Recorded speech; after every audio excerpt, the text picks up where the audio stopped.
ሰላም እንኳን ወደ ሮማን ኪችን በደህና መጣችሁ። ዛሬ ቀላል ጣፋጭና ቤት ውስጥ በቀላሉ የሚዘጋጅ ኬክ አብረን እንሰራለን። የሚያስፈልጉን ግብአቶች 250 ግራም የሚሆን ዱቄት፣ ስኳር እንደ ፍላጎታችሁ ነው። ስኳር ማትወዱ ሰዎች መቀነስም መጨመርም ትችላላችሁ። 3 እንቁላል ያስፈልገናል፣ ፍሪጅ ውስጥ ያልገባ። የገበታ ቅቤ ያስፈልጋል። የገበታ ቅቤ ማትወዱ ዘይት ማድረግ ትችላላችሁ። ቫኒላ ከሌላችሁ ደግሞ ሎሚ ወይ ደግሞ ብርቱካን ፈቅፍቃችሁ መጠቀም ትችላላችሁ። ቤኪንግ ፓውደር፣ እርጎ ያስፈልገናል። እርጎ ለስለስ ያለ ኬክ እንዲሰጠን ያደርግልናል። ይሄ ሻንቲ ክሬም ነው። ክሬሙን በኋላ ለመቀባት የምጠቀመው። ይሄ ደግሞ ጨው ነው። ጨው በጣም ትንሽዬ የስኳሩን ጣዕም በደንብ እንዲያጎላልን እንጠቀማለን። ወደ አሰራሩ ስንገባ የገበታ ቅቤውን በመምታት ነው የምጀምረው። እሱን እመታዋለሁ። እንደዚህ አይነት ሚክሰር ከሌላችሁ ደግሞ በእንቁላል መምቻ በእጃችሁ በደንብ አድርጋችሁ መምታት ትችላላችሁ። ውጭ ያደረ መሆን አለበት። የገበታ ቅቤው ለስለስ ያለ መሆን አለበት ለመምታት እንዲመቸን። ከዛ እንቁላል እየጨመርን አንድ በአንድ እንቁላል እየጨመርን በደንብ አድርገን እንመታዋለን። በደንብ እስኪወፍርልን ድረስ ማለት ነው።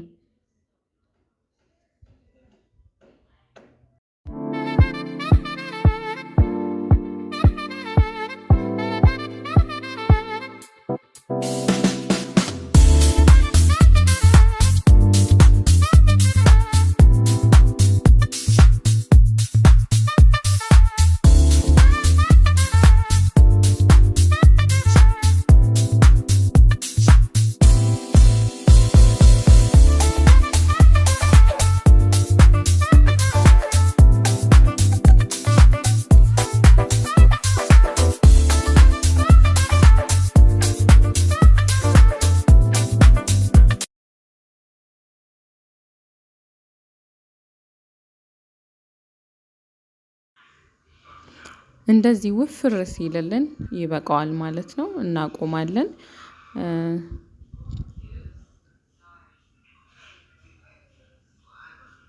ከዛ ወተታችን ላይ ቫኒላ አድርገን አንድ ላይ እናደርጋለን። ሼክ መደረግ አለበት ስለሚል አረኩኝ እና ወተታችንን እንቀላቅላለን።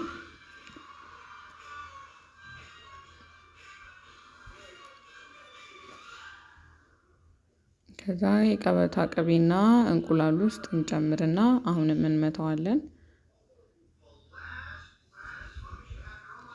ከዛ የደረቅ ግብአታችንን እናዘጋጃለን። ቤኪንግ ፓውደር 2 ማንኪያ የሚሆን እንጨምራለን። ትንሽ ጨው በማንኪያችን ጫፍ እንጨምራለን። እሱን እንቀላቅላለን። ከዛ 3 ባች አድርገን ነው መንቀላቀል ያለብን ኦቨር ሚክስ እንዳይደረግ።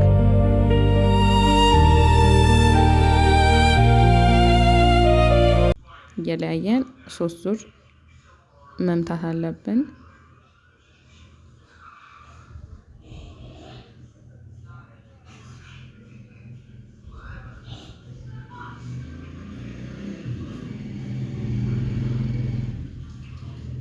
እኔ ወፍሮብኝ ስለነበረ ወተት ጨምሬያለሁ እና ትንሽ ባትራ ስለሌለችን ይቺን ድስት ነው የተጠቀምኩት ለዛሬ።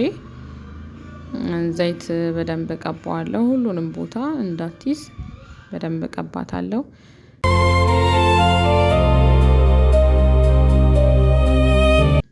ዱቄትና ዘይት ማድረጋችን እንዳይዝ ያደርግልናል ማለት ነው።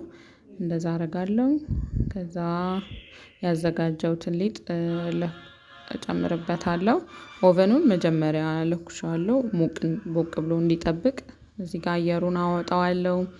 ውስጥ የቀረ አየር እንዳይኖር እንደዚህ በማንኪያ ማድረግ እንችላለን። እኔ በቢላዋ ነው ያደረኩት እና እንከተዋለን ከ40 እስከ 50 ደቂቃ በ180 ዲግሪ ሴልሺየስ እናስቀምጠዋለን። ሲበስል ይሄን ይመስላል። መሃሉ በደንብ ኩፍ ብሏል፣ ውስጡም በደንብ በስሏል። እንደዚህ ሰክተን ስናየው ምንም ከሌለው የኔ ትንሽ ቀርታው ነበር፣ ትንሽ አስቀምጬዋለሁ ማለት ነው። እና ሻንቲያችንን ማዘጋጀት እንቀጥላለን። እዚህ ጋር ቀዝቃዛ ፍሪጅ ውስጥ የቆየ ውሃ አለኝ። እሱን አንድ ሲኒ ሻንቲ ከተጠቀምን 2 ሲኒ ውሃ ነው መጠቀም ያለብን እና እኔ 2 ሲኒ ሻንቲ ስለተጠቀምኩ እዚህ ጋር 4 ሲኒ አድርጌያለሁ። ስመታው እቃዋ በጣም ትንሽዬ ስለነበረች እቃ ቀየርኩኝና መታሁት እና እንደዚህ ቆንጆ ሆኖ ወጥቶልኛል። በጣም የሚያምር እንደዚህ ወፍራም ሲሆንልን ይበቃዋል ማለት ነው። ይታወቀናል፣ በራሳችን ስናየው ይታወቀናል እና እንደዚህ ቆንጆ ይሆናል። ከዛ ሌላ ከለር ስለፈለኩኝ እዚህ ጋር ቀይ ከለር ነበረኝ፣ እሱን በጠበጥኩት እና አንድ ላይ ስመታው እንደዚህ የሚያምር ፒንክ አመጣልኝ። ቀይ ነበር የጨመርኩት ግን ፒንክን የመጣልኝ። ከዛ ሲራፕ ወደ ማዘጋጀት እንሄዳለን። ሲራፑን ለማዘጋጀት የሚያስፈልገን ውሃ፣ ስኳር፣ እዚህ ጋርም የፍላጎታችሁን የምታስቀምጡት የምትጨምሩት የፈለጋችሁትን ያህል። በደንብ ሊጣፍጥ ከፈለጋችሁ ብዙ ስኳር ጨምሩ። እኔ 1 ቅርንፉድ ነበረችኝ እሷን ጨመርኩኝ እና በደንብ ጣዕም እንዲሰጥልኝ ሻይ ቅመም ነበረኝ፣ ሻይ ቅመም ጨመርኩበት እና በደንብ ሽታው ደግሞ እንዲያምር ሎሚ መጨመር አለብን። ሎሚ በጣም እንትኑን ኢሊቬት ያደርግልናል ጣዕሙን። ትንሽዬ በቂ ነው።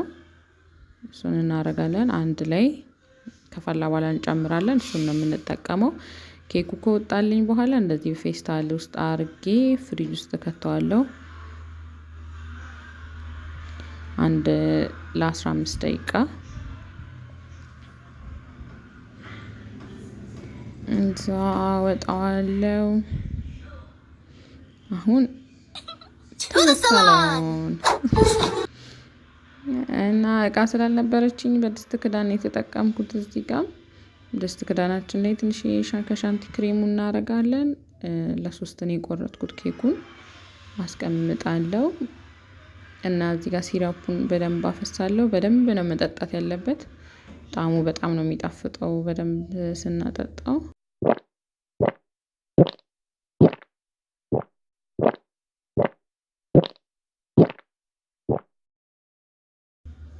ድጋሚ ደግሞ እላዩ ላይ ሻንቲ ክሬም አደርግበታለሁ።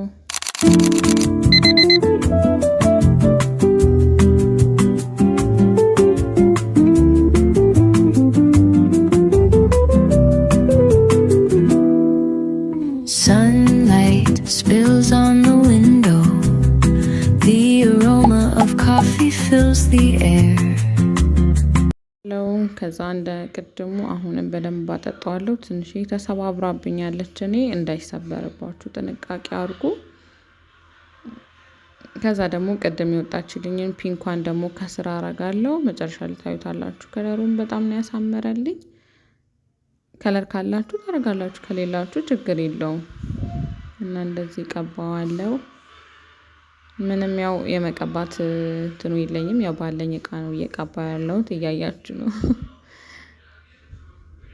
እና አሁን የመጨረሻውን ላይ አስቀምጠዋለሁ።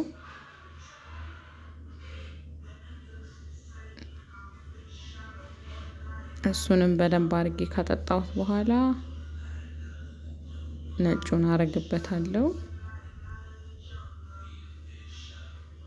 እንደዚሁም ሆኖ መጥቶልኛል። መጨረሻ ላይ አሪፍ ሆኖ መጥቶልኛል እና ባለኝ ፌስታሌ ውስጥ የቀረውን ፒንኩን አረኩኝ። እንደዚህ ጥግ ጥጉ ላይ ሰርክል ሰራውለት።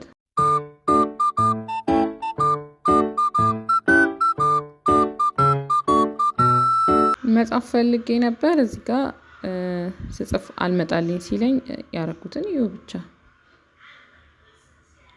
እንደዚህ ባላረግ ያምር ነበር።